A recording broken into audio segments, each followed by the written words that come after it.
Hey guys, how you going? This is BillyEatWorld, and today we're going back to BF4 to take a look at a theme loadout inspired by the US Navy Recon Corpsman. This loadout was suggested by Noah Ferguson in the comments of my last video, so as always man, thanks heaps for the idea and I hope I do it justice for you. If any of you other guys want to suggest a loadout for my next episode, then feel free to let me know in the comment section below and I'll see what I can do. Just bear in mind though that I don't have time to check out every loadout, but if you do come up with something fun and unique, then there is a good chance I'll give it a go.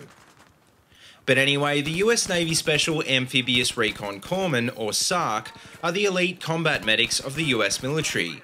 The unit was originally formed in 1957, drawing its members from the regular Hospital Corpsman, which is a much older unit dating back to 1887. The role of the Navy SARC is very similar to the regular Corpsman, but with the rise of special operations, it was soon pretty obvious that a medical unit with similar training was also required. Because of this, the Recon Corpsman are basically like Force Recon Marines, Navy SEALs and Hospital Corpsman all rolled into one, and they can be easily embedded into just about any US SOCOM unit. The unit is currently made up of around 150 former Hospital Corpsmen that are trained at the highest level to deal with the high-risk missions of their assigned units. In every way, they're as elite as the SOF units they care for, and due to their role and small size, they're one of the most respected and exclusive units in the US Armed Forces. Unlike regular Hospital Corpsmen, SARCs are often required to support small teams, so because of this, they carry weapons and operate as a shooter as well as a medic. SARCs have even reportedly filled the role of sharpshooter and even team leader on missions, because in a small team, individuals need to be a lot more versatile to adapt to changing situations. Now, to become a US Navy SARC is no simple process, and the applicants are put through many of the same selection and training programs as the units they support. This can include Force Recon Marine and Navy SEAL programs in direct action and forward reconnaissance, as well as airborne and amphibious operations. To be eligible to apply for the unit, candidates must be or be training to be a Hospital Corpsman, they must be male and they must have an outstanding service record. Also, applicants under the age of 30 are usually preferred because the life of a SARC is very physically demanding and candidates are required to serve for at least 3 years. Once their training is complete, they're split up and assigned to operational units, and generally speaking, one SARC will be attached to support an entire platoon. Their role in this platoon covers all aspects of healthcare, from treating the common cold to first aid, and even basic surgery in a combat environment. Like I said though, a SARC is a shooter first, so until their medical skills are needed, they basically act like any other team member, which may involve directly engaging the enemy.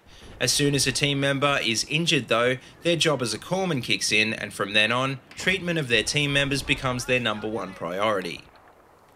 Now, in terms of uniform and equipment, well, like I said, SARCs carry weapons, which, along with their other gear, will generally be similar to the unit they're assigned to support.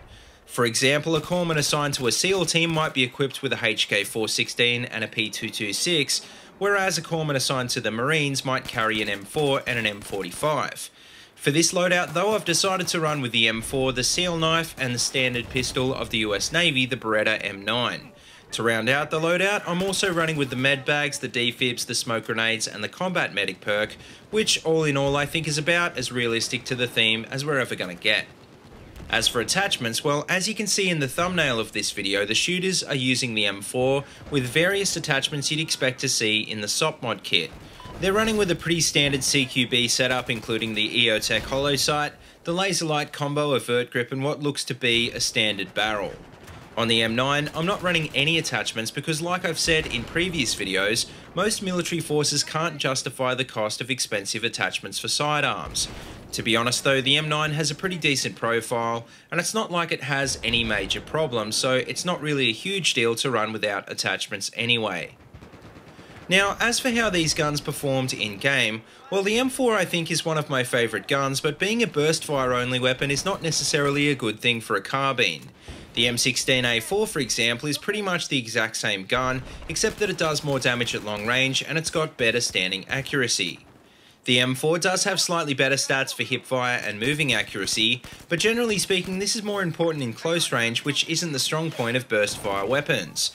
That being said, it does have some of the magic of the M16A4, like the muzzle velocity and the fast reload, but honestly, as much as I like this gun, I've got to admit it's just not that amazing.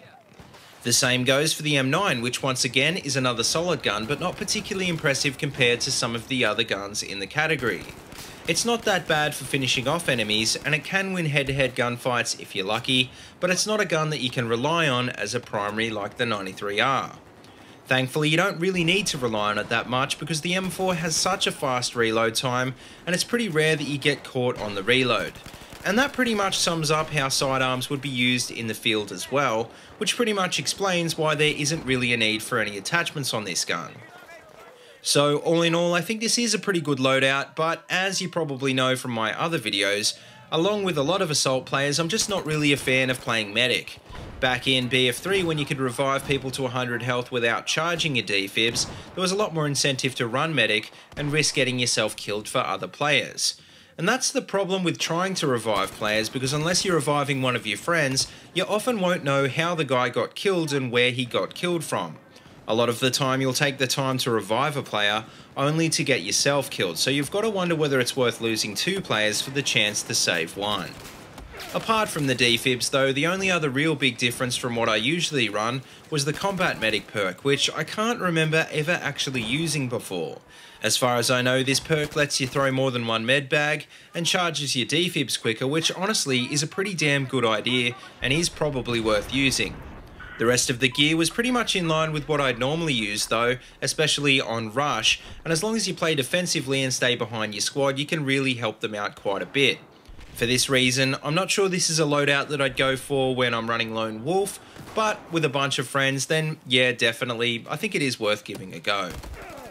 But anyway, guys, that just about wraps up this loadout, so let me know what you think in the comment section below, and as always, if you like what you see, don't forget to like, comment, and subscribe. Also, check out the links in the description below if you want to see more of my videos, or if you want to support my channel on Patreon, and until next time, see you later, and have a good one.